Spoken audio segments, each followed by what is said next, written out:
what is the state of soccer in the United States? That is one of the topics we'll be discussing today as we chat with a former Division I soccer player here on the show to discuss this. We want to talk about the sport of soccer, what his experience was, and we'll be talking about how it is in the United States compared to that of other countries. And some of the points that he brings up today in our show are very valid. That things there are probably things that we all overlook at times in regards to why there's such a wide gap in the United States soccer level compared to that of other countries. So stay tuned for this one. It's going to be an awesome opportunity to learn from our guest. And I would highly encourage you guys to check out his show. You'll see the link in the description here to Live with Ty. This is Ty Johnson, former Division I soccer player from Boston University. And I'm looking forward to sharing this one with you guys. This is the Gametime Guru. So, what time is it? Game time! This is the Gametime Guru Podcast, where I interview sports figures from all over the world to help deliver a panoramic view on sports. So whether you're a former athlete, one of the crazies, or simply a casual sports fan, this is the perfect show for you as we peel back the curtains and learn from our guests every single week. I'm your host, Shane Larson, and I'm helping you see sports through a different lens. What's up, everybody? Welcome out to another episode of the Gametime Guru Podcast. Shane Larson here, host of the show. Super excited for another interview here. We are almost 9 years into this show, guys, and we're closer to 9 years than we were 8.5 now, because in January it'll be 9 years completed, and just doing interviews every single week and talking to different sports figures and you know, learning their stories and learning more about the sports world. And I just want to say, thank you to everyone who's tuned in. If this is your first time listening, welcome aboard. I appreciate you guys tuning in, whichever platform you're listening on, whether it's Apple or Spotify. And then for me, guys, I'm still trying to build out my YouTube platform. Never did that in the past. Wish I would have done it. I just surpassed 800 followers at the time of this recording. So if you guys would like to, give it a follow over on the YouTube side, put some faces to names here and get to see our guest and myself on the camera. I don't think we're bad looking. So come over there and check it out on the YouTube side if you don't mind. But yeah, whichever platform you're listening on, hit that subscribe button so you can listen to all of the interviews that are coming your way. So as you heard in the introduction, we get a little bit of a chance to talk a little bit about not only our guests, his show that he's doing. So he's in the media world. We're going to be talking about his athletic journey as well. And then, life after sports and talking about just kind of the whole state of soccer in the United States. This is Tyler Johnson, I should say, former Division I soccer player from Boston University and the host of Live with Ty. Ty, thanks for joining the show, man. Dude, thanks so much for having me, man. That is one hell of an intro. I got to try that for my show, honestly. You killed it. I appreciate you, man. Well, I'm excited to have you, man, and I'm glad that you reached out because it's a cool opportunity to chat with somebody who's been there as an athlete and has some insights from the media world and everything. So let's rewind the clock a little bit, Ty, and get to know you as an athlete first. Obviously Division I soccer player, Boston University. Before that ever happened, though, at what age did you start, dribbling a ball on the soccer field, or soccer pitch? Would you call it a pitch or the field? What would you call it? Well, I would probably call it a field because when I was 3 years old, that's when I started. It wasn't as big as a pitch would be, But yeah, I got started at 3. My dad was my first coach. He played professionally in Jamaica, so it was kind of something for me right up my alley. I didn't have a choice, but I fell in love with it. So that's how I got started and just kind of took it around with it. So having a dad that played professionally, I guess that's a good question too. Little thing to note. What was it like from him? A lot of people have mixed opinions on their dads coaching them. I coach my kids in their athletic journeys, basketball, football. But sometimes, there's always the horror stories as well. It's oh, dad was high level at X, Y, and Z. It kind of sucks sometimes. Or did you find it to be a good opportunity to learn? Did you have a pretty good relationship with your dad as a coach? Yeah, definitely. I would say it was a really good relationship just because, again, he didn't coach me too long. He coached me probably up until U12. And then U12, I got introduced to the academy system here in Miami, Florida. And then that's kind of when it took over. But no, it was a great relationship. And I think when you have somebody in your family that's able to play at such a high level all the time, you kind of know what to expect and they're just able to critique you. Of course, there's some times where it's tough love. But again, it's part of the journey. It's part of the process. I don't think when I watch my favorite TV shows or any sports documentaries, most of the players who end up going to play, let's say, at a Division I collegiate level or even the highest pros, you always have a dad that's hard on you. It is kind of like a recipe for success, and my dad was the same way with me, but I loved the process and, it got me to where I am today. Oh, that's super cool, brother. Yeah. I'd love to hear that. Now, you mentioned at about 12, you the 12-year-old age range, you got introduced to the academy side of things. So Correct. let's talk about that for those who might not fully understand what that means. Like, what was that transition like? Yeah, definitely. And for those of you who don't know the academy system, that is the first intro into why U.S. soccer is definitely nowhere near where it needs to be. So at 12 years old, you get introduced to it's kind of the academy system, and that's the highest level you can play at. And they have different youth levels. That system is the feeder system to the American national team, right? So every state has its own academy system. I was part of the one here in Kendall, where it actually now is Inter Miami. And I actually just missed that because when I was on that team of the Inter Miami Academy, I actually just moved to San Francisco to high school. So I never actually got to be a part of that organization. Never got to meet David Beckham and all that. So I was a little bit bummed about that. But that's how the system works. And what you're doing, you're always competing at the national level, right? So you go to showcases, you're immediately in front of a lot of college coaches. And the goal is to get you in the same pool of players that's what's going to be your makeup of a lot of youth national teams. And your youth national teams are going to come from this academy system. So you think about a lot of your MLS teams, right? Those are part of the same academy systems. Now, not every single team has an MLS affiliate, but you'll still compete against MLS teams if you're part of the academy system. And that's what I did starting at 12. But funny thing is actually like you would think 12 for a lot of Americans out there, you would think 12 is an early age. But you go to Europe and other countries, they are starting their academy at like 5 years old. There's a story about probably one of England's greatest strikers, Harry Kane, right? Mm-hmm. He got cut from Arsenal's academy at 7 years old because he was unfit. Yeah, most 7-year-olds are a little bit chubby, right? But that's just kind of there. Like I said, there's levels to this. So that's a little bit about the American academy system. Wow, man. And yeah, first off, you went from Florida to San Francisco, opposite sides of the country. What was that like from a cultural perspective too? Did you enjoy your time over in San Francisco, or was that a hard transition coming back over to this side? It was definitely an interesting transition, but I loved my time in California. I remember being here in Miami and just there's a show I used to watch. It's called Riverdale. And I used to watch that show religiously. I was like, man, I wonder what it's like to live in a town where everybody knows each other. The weather's always perfect. You know, besides like the murders and all the stuff that happened in the show, I was like, man, living in a town like that would be really cool.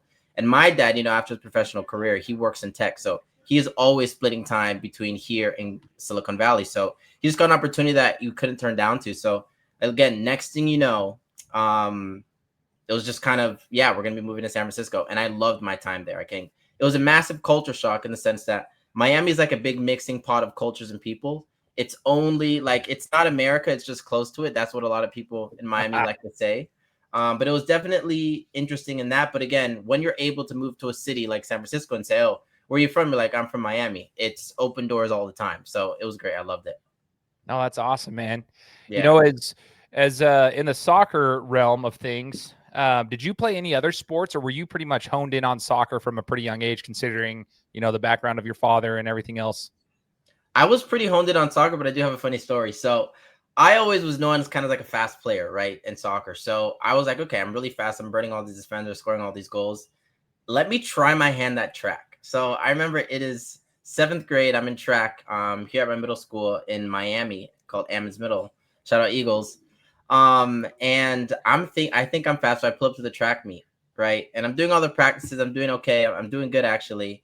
And I see all these kids pull up with spikes, cleats to the track, and I'm there in sneakers, and I'm thinking, man, this is gonna go great. I'm still gonna dust everybody because, you know, at that age, if you're truly fast, having spikes or sneakers is not gonna give you too much of the edge, right?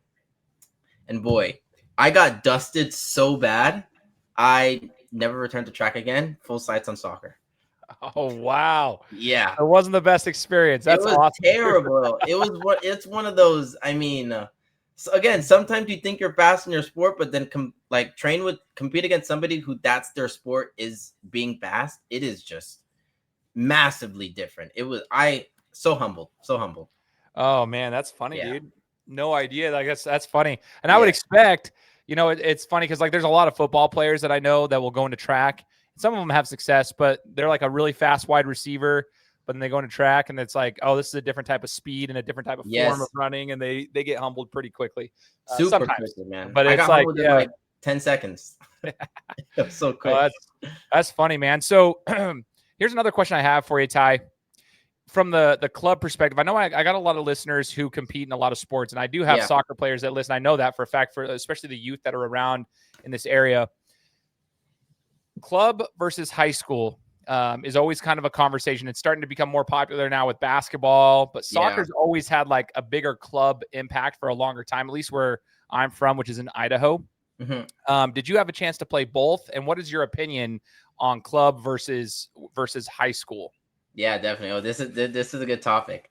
And I'll tell you the reason why. So during my time here in Miami, if you're part of the academy system, you're actually not allowed to play high school. And that was the same thing if across all the academy systems kind of in the country, right? But it was my senior year and I'm like, man, I'm going to play high school soccer and kind of just sneak away. And I did it and I absolutely loved it. But I loved it because I was playing with some of my best friends. The quality was not good at all, right? So your average American high school soccer team is not going to be anywhere near the club level. So if you really want to go that collegiate route, if you really want to go that collegiate route, high school is not going to be the path for you, except if you go to the preparatory schools. So, and this is why it's different. So if you go to some of these preparatory schools, some of their high school teams still compete against actual academy level clubs and teams, right? And this is a lot of schools in the Northeast, they're still very, very tapped into that collegiate background, those coaches. Because that's kind of how the pedigree of the club is measured. So I would say if you want a safe bet, stick with club. I think high school is fun if you could get away with it. I don't know if the rules have changed anymore, but growing up, if you're part of the academy system, if you're part of an MLS team, you cannot even think about playing high school soccer because, again, the worst thing that they want to happen to you is for you to get injured, and no one wants that. But I think from an overall perspective, when it comes to high school versus club, if you're very, very serious about your sport, unless you go to one of those preparatory schools, high school is not even a thought. Interesting. And like from a college perspective, are the college recruiters even looking at high school athletes, or are they recruiting from the club's side of things? I would say my experience, especially at BU, I did have a couple teammates from the Northeast that they played for the high school, but this is how it's a little bit different. If you played for your high school and still got recruited to a really good school, that means you're also playing for a club on the side, right? Gotcha. Because again, the club is year round. A lot of the high school sports, they're kind of just within a season. So you kind of have one parts where you're doubling up. But again, a lot of the coaches are going to go where the talent is. And unfortunately, a lot of the talent isn't going to be in the high school teams because, again, they're not at showcases. They're not at tournaments, again, because it's a school structure. It's after school, Friday nights, things like that. And a lot of coaches on the weekends are going to showcases and tournaments, and those are only clubs. Yeah, it's interesting. Similar concept with like basketball too. I mean, I coach club basketball for the 17, 18-year-old kids. And, I found that to be the same concept, Tyler. It's like some of the guys, well, obviously most of them actually still play high school basketball, but they're not getting recruited from high school basketball. They're getting recruited out of the club scene. So if they're playing club ball, that's usually where especially in Idaho, like they don't care if you're playing Idaho high schools. That's not a cool thing. It's not a flex. Yeah. So, but when you go and you're playing for a club and you're traveling and you're going to these bigger tournaments, you're playing bigger time names and stuff like that. That's where the recruiters are coming to. And I talk to tons of college recruiters all the time, because I'm coaching and they're always asking about my players. They're asking about tournaments we're in. So the club scene always seems to be a better opportunity if you're trying to take it seriously and get to the next level. So it kind of sounds like that's the same concept for the soccer side of things. Definitely. And I would say there's another element to a lot of the club scene, right? So one of the things that I noticed when I moved to California, a lot of these clubs are actually feeder systems into a lot of good Division I schools, right?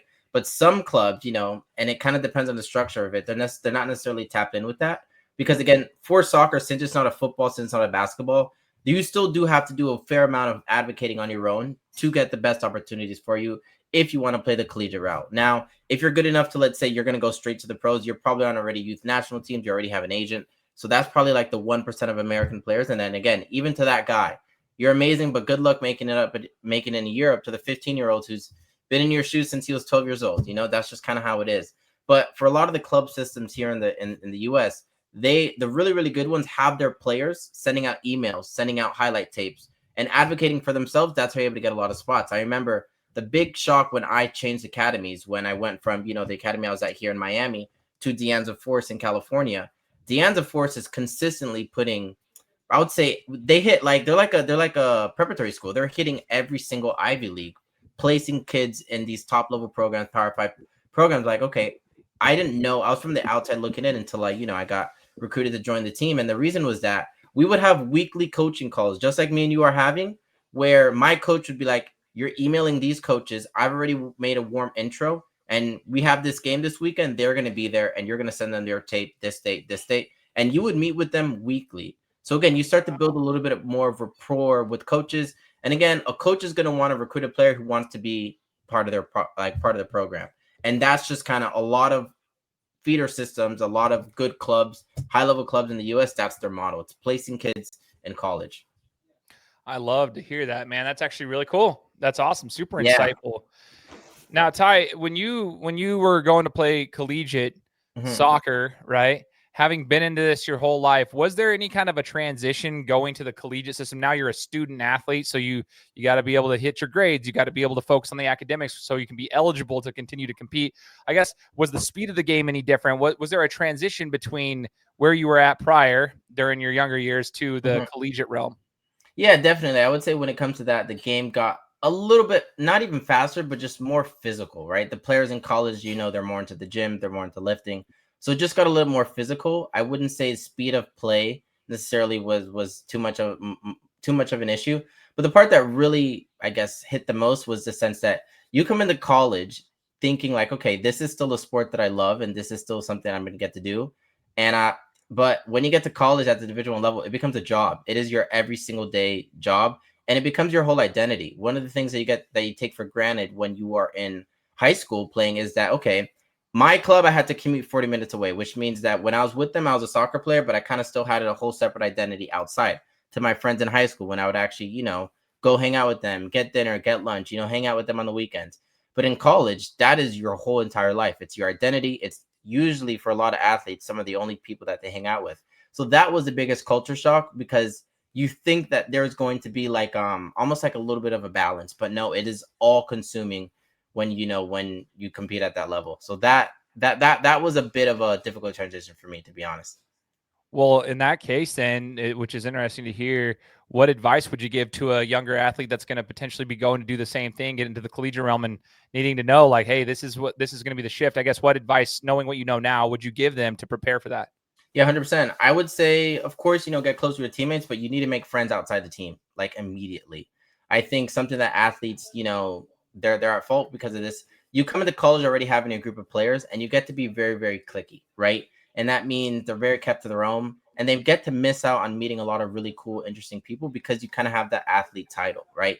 And there's no emphasis from your coaches, from a lot of people on your team to meet other people. But I know in my experience, some of my best friends and people that I still talk to every single day were people that weren't part of your sport. And also, when you're making a transition, especially coming as a freshman, your minutes might start to drop, which is going to be hard on the mental, especially if it's your whole job, right? And it's a lot to handle that. Having friends outside the team who really don't care if you start, if you don't play, if you had a good season, if you have a bad season, if you miss that shot, it's very, very good on the mental. So I would really, really encourage a lot of student athletes who are going to be competing at the collegiate level to do that. And especially, you have the advantage coming into that system because you're already an athlete. Every single person wants to be your friend. You have to do zero work, right? There's usually some gear that you give you. For us, it was the red backpack, right? There's so many red backpack jokes at BU.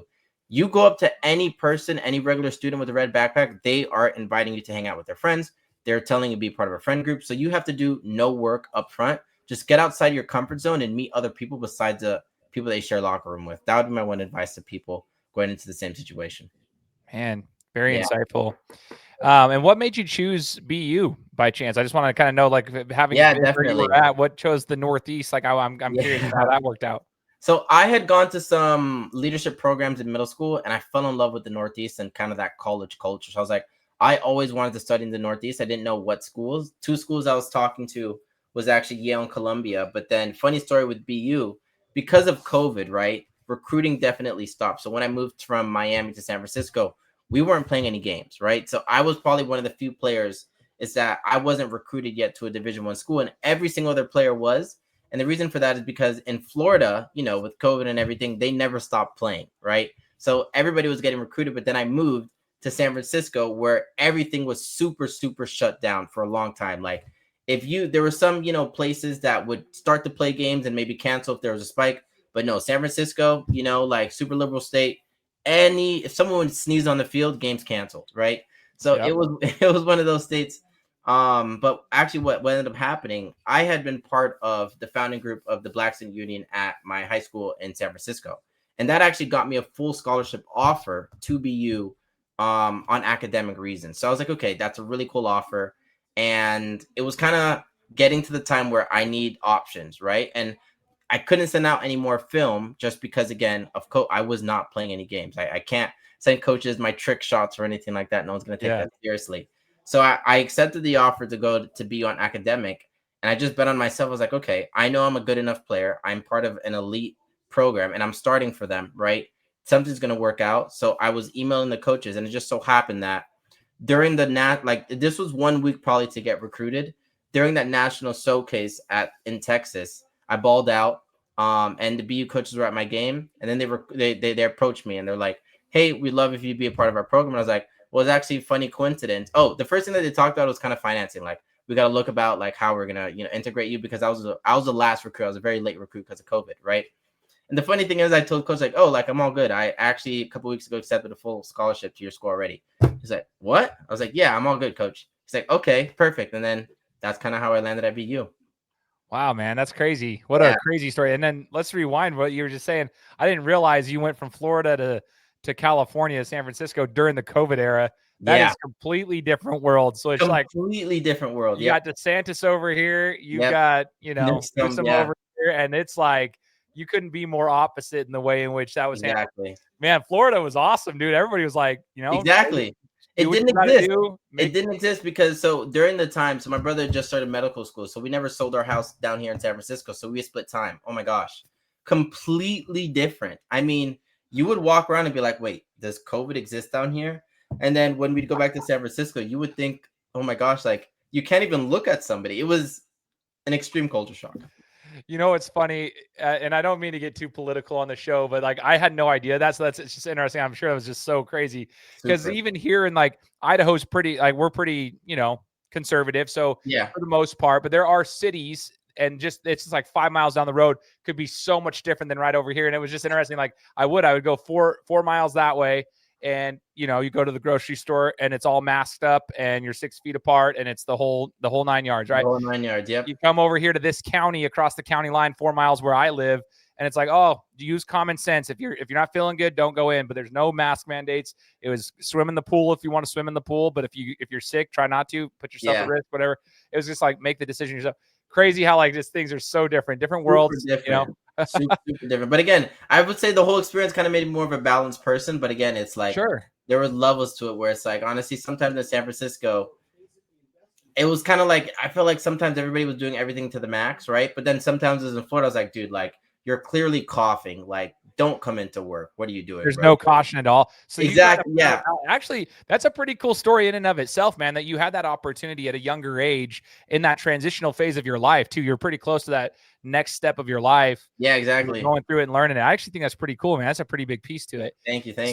So Ty, one last question on 2 more questions on the actual like college soccer side. I want to know what it was like training. Like, what was your practices like? What were your practices like in college as you're prepping for games? I want to know what like kids can expect from a physicality standpoint and a mental standpoint. Were they grinding, or did you find those practices to be easier than what you had in the past? So yeah, definitely. I would say it's definitely an uptick, right? No matter what program you come into, just because again, it's kind of your whole identity. And college coaches, they tend to ride you a lot more, especially as you're transitioning. So it's going to be a massive increase in intensity. Because again, there's also money on the line, there's scholarship on the line, right? So players are really, really competing all the time. So it's definitely a massive uptick. So we trained in the morning, right? And it's kind of like your standard procedure. Like we go through our warm up, we do some passing drills, we do some possessioning. We'd maybe end on finishing, maybe play a game, and then probably at the end we would do like a tactical session. Especially right before we're gonna play an opponent, we would have a light training session where we would do intense passing drill. We do some possession, but we end on set pieces, right? Which are like free kicks, throw-ins, corner kicks, all those things, preparing for the game.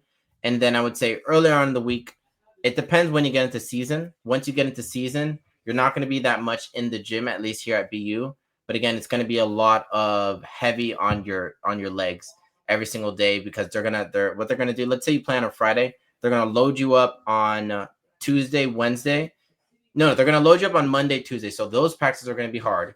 You're gonna have to wake up early. You're gonna train. Then you're gonna lift after. Then you're gonna go to class. Wednesday, they're gonna be more of a like, you should be in form on Wednesday. And then Thursday, they're going to kind of do a light training session to make sure that you're feeling the best for Friday night. And that cycle definitely repeats. The hardest part probably for training at BU was that spring season, because again, it's so cold and there's no dome. And I honestly, again, I'm coming from two places we never get snow. So I'm seeing a blizzard outside it, and I'm looking at my phone being like, okay, coach, I'm waiting for the text. Practice has to get postponed. Never, ever in my 4 years did it happen. And you just kind of dog it out, man. That was the hardest transition, where it's like everyone, it's not even that sports team aren't practices. Students are not going to class. That's how bad the weather is, and we're still out there. And as you look back on it, you would do anything to have those days back. But when you're in it, you're like, man, this is what it means to be an athlete. It was crazy. It was nuts. Oh yeah, that's crazy, dude. Yeah, Oh my gosh, I wasn't even thinking about that. Like, dude, sports, and you wouldn't think that, like, honestly, just from the outsider's perspective, like a general fan or just the outsider perspective, you wouldn't expect soccer to be one of those sports that guts it out. Like, I'm just like, and that's not disrespect towards it, but you're just like, oh, well, what's the point? They don't need to. Like football, you kind of see like the need for it. Like football, they're always, it's just kind of always like a bad weather sport. But I guess soccer, it makes total sense now that you say that. Yeah. That, like, dude, you got to gut it out in the weather. You got to dog it out. Yeah. And it was there were some times where the snow was so bad. You had like some ice patches, so we'd have to move the field where it's like, okay, we can't train there because like you'll slip and you'll get hurt. And then you have some other times where, again, sometimes like the people at the equipment, they wouldn't a lot. So this is what you also understand about college. A lot of the people who work the operations jobs at these facilities are actually students, right? And students, they're not always the best employees because, again, it's a work study job. Right. So there's many mornings where, hey, we need the snow shoveled. And if you know the person personally working a student job, chances are, okay, they're not going to get it done, right? There are some guys on the team where they would be the student worker during practice because you just had to be in the facility, and we would end up shoveling the snow, then practicing. It was definitely an experience. I'll tell you that. Wow, dude. That's cool though. Like you said though earlier, Ty, like you would give anything to go back, but at the time, I mean, you hear those memories and you talk about them and you're like, dang, those are kind of like the fun days though. You know what I mean? Yeah, exactly. So Ty, on the soccer side of things, from the sports side, like, are you done competing now, or what's the stage of life that you're in right now? And kind of talk to us about that. Yeah, definitely. I would say everything definitely took a turn my junior year when it comes to the sports thing. I did have dreams and aspirations of continuing this like at a professional level, but then I tore my hip. I fell in love with kind of the media space, and then I've just been doing the talk show, which I absolutely love. And I've actually now gotten into more, let's say, web development, things like that, because again, on my show, what we do, we focus on that transition from athletes to entrepreneurial spirits, where those same intents, those same characteristics are kind of imbued in you. So I was like, okay, I'm always talking about this on my show. Let's try and create something. So I'm in the development stage of that. But I would say from a soccer perspective, I'm a Sunday league merchant now, Yeah. So I love that. But of course, like when there's other opportunities to play at high level, when you need to, help a semi-professional team out, or, train a couple of players, things like that. Like, I do that from time to time here too. No, that's awesome that, you found the next thing that you were passionate about. Talking about Live with Ty, like your show, right? We'll talk about that from the media perspective. So you gave us a brief rundown of it, but is this like, one, where do we find the show? And two, do you bring on guests, or is it mainly a solo show where you're talking about those topics you just mentioned? How's the format of it? Yeah, so definitely. So sometimes you're going to see some solo elements when we're promoting, let's say, a show on short form. So TikTok, Instagram. You can find the show like on Spotify, Apple Playlist, Amazon Podcast, all of that. And pretty much the show is, again, similar to here, where I bring in a guest that was a student athlete that's now gone on to be a CEO, president, or founder of its own company. Because during my journey, when I got injured, I became obsessed with the trait that because you're a student athlete, a lot of my advisors and mentors, they would just say you're going to be successful. Like, you're driven, you're scheduled, and you're determined. Those are C3, and you have grit. Those are kind of some of the recipes for success, but I didn't necessarily feel that. So I did some research on my 3 favorite CEOs, right? Or my 3 favorite companies. So Nike, Walmart, Whoop, Strava, right? So actually 4. And I saw that they were all student athletes. And I realized that since they're all student athletes, and they also probably did have aspirations going pro professionally one day, there's certain things that athletes aren't doing that actually might put you at a disadvantage to the regular student. Where Remember, for me, during my summers, rather than looking for internships, I was playing semi-professionally, right? I was trying to go to that next level. During some of the courses of school years, if I knew I wanted to take a class that was going to be super challenging during season, I probably didn't take that class, right? So that was my personal experience where that actually might hurt your chances a little bit when you're looking at that next steps or starting that company. But yet somehow there are a lot of these founders that were once former student athletes have gone on to do that. So I was like, okay, there's a conversation that no one's having about this that a lot of current student athletes could benefit, because again, only the 1% are going to go professional, and a lot of student athletes still aren't equipped in how to leverage their sports skill in that next chapter of life. So I was like, okay, let's create a show about this. So similar to your format, we have a conversation where I talk to them about their experience as an athlete, how they transition to that next step, and how are they still utilizing those athlete skills that got them in the door and continuing them to kill it in business. So that's kind of the whole premise of the show, and you can find us on all platforms, YouTube too, Live with Ty. Let's get it, man. I'll be putting the links in the description. So you guys who are listening to this have probably already seen the links at this point, obviously. But that's awesome. So a couple things there, Ty. I love the format of it because one of the reasons I started this show in 2017 was because my whole life growing up, I played basketball, football, and boxing. Those are my three sports. And I was always told that athletes were just dumb jocks. Like they were a bunch of dumb idiots that just didn't, all they did was play sports. I was like, no. So just so you know, the reason I started this was to like highlight other people who are doing things and like talk about those skill sets and look at the parallels between life and sports and just hear these things. So that's like literally what this whole show started for. I love that. Share these stories. And so I feel you. And like in my professional work that I do full time, I'm a director of marketing at a company called Gym Reapers. And we I'm in the marketing world. Last decade, I've been in leadership in the marketing space. And I love working with entrepreneurs. I love working with athletes, former athletes. Like even in the corporate world, I will oftentimes like check somebody to see if they were like an athlete. If they're an athlete and their resume comes through, I'm automatically interested. I'm not saying that's like a bias thing, but it's just like, I know that athletes have skills that they can tap into that play into the professional world. So like, I'm full on with that. They might not be starting their own business. They might be working for somebody like myself, but I do still think all those things are transferable. So I think this is super cool. I geek out about that.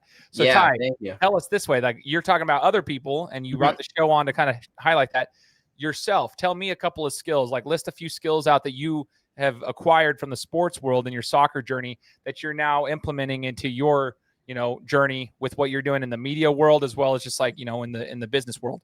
Yeah, definitely. I would say like driven, also organized, structured as well. But then I would say the biggest factor is grit, right?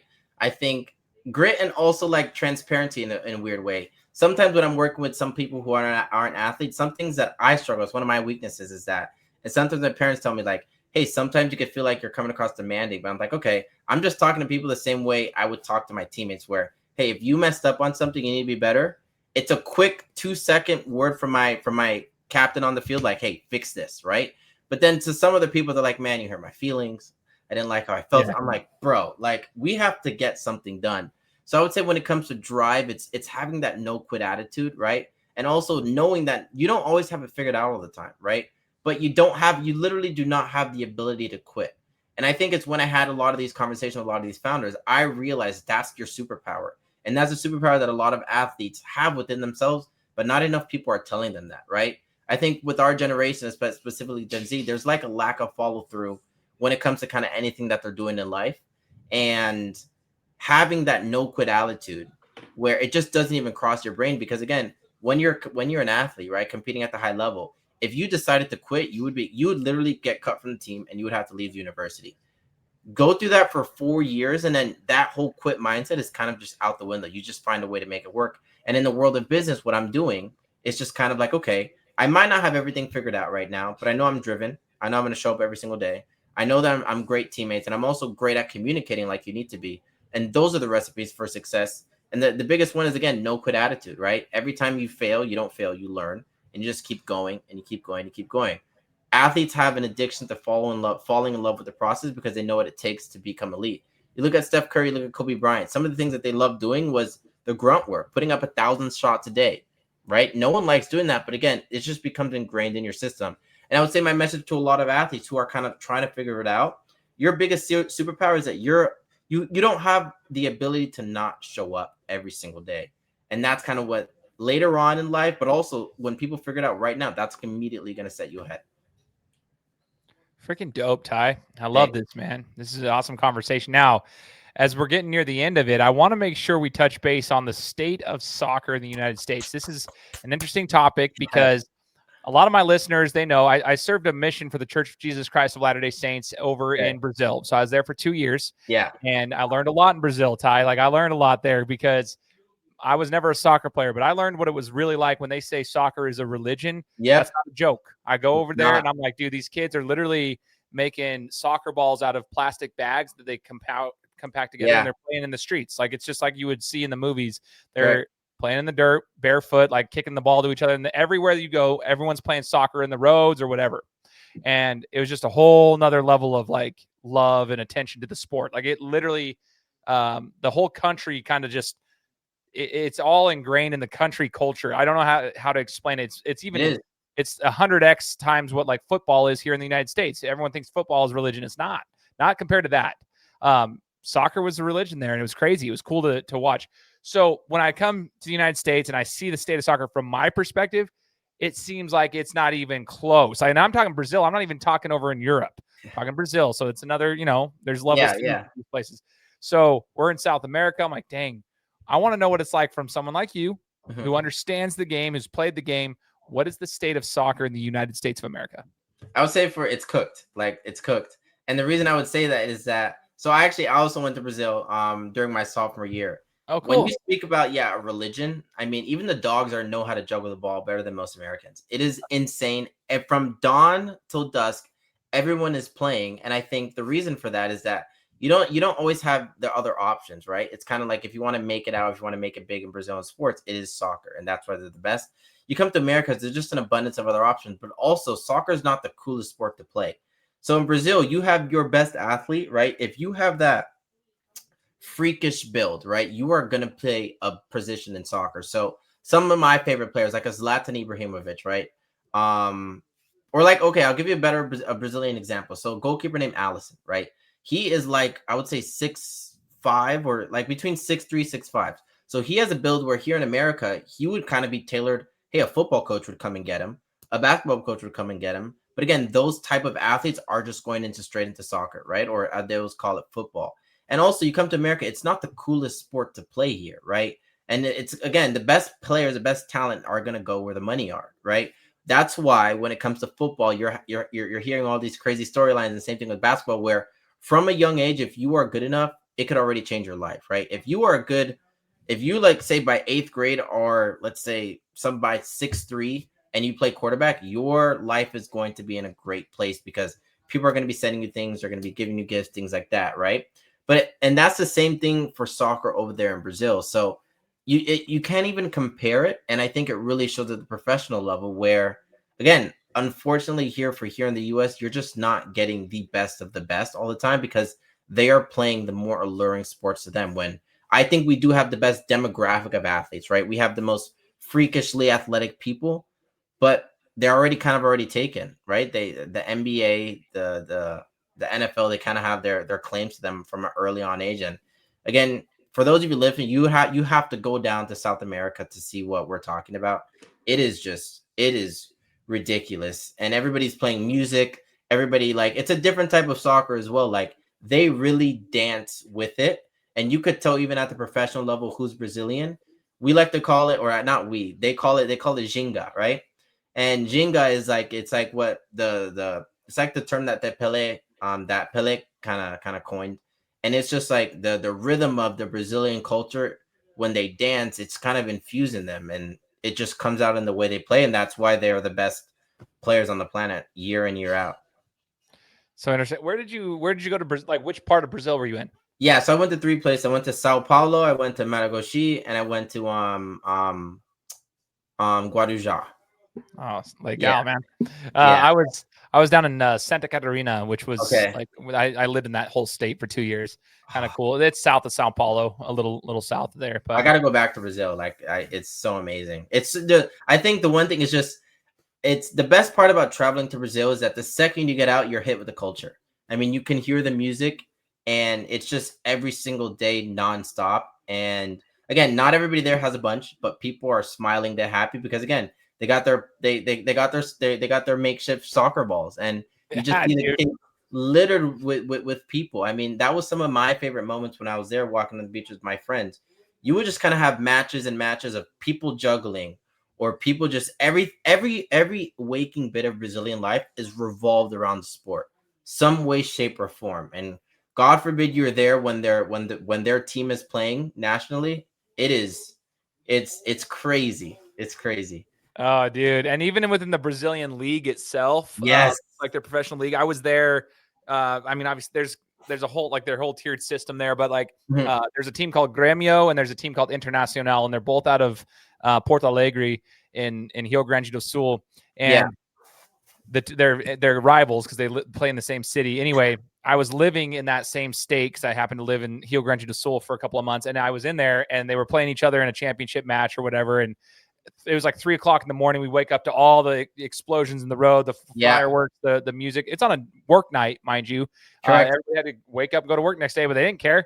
They were Yeah, all they partying don't. in the street. It was the coolest experience, man. Like that they're crazy. But so here's another thing, just on that topic, Ty. Like one of the things that we always talked about with the Brazilians, because they always wondered why like soccer wasn't so popular in the United States, and we were like, well, we do have other sports where our best athletes are playing football and basketball, and sometimes baseball will get a few of them, but like typically speaking, our 6'8", 7-footers are playing basketball. That's Correct. just how it is. Like imagine LeBron, if he grew up playing soccer or something like that. But He'd be a killer striker or center back. he'd be incredible, man. But the other thing is though, like it even felt like our best soccer players didn't play in the United States. They would always go overseas to Europe because like that's where they wanted to play. And so like, do you feel like they're doing a better job at trying to get the better soccer players to stay stateside?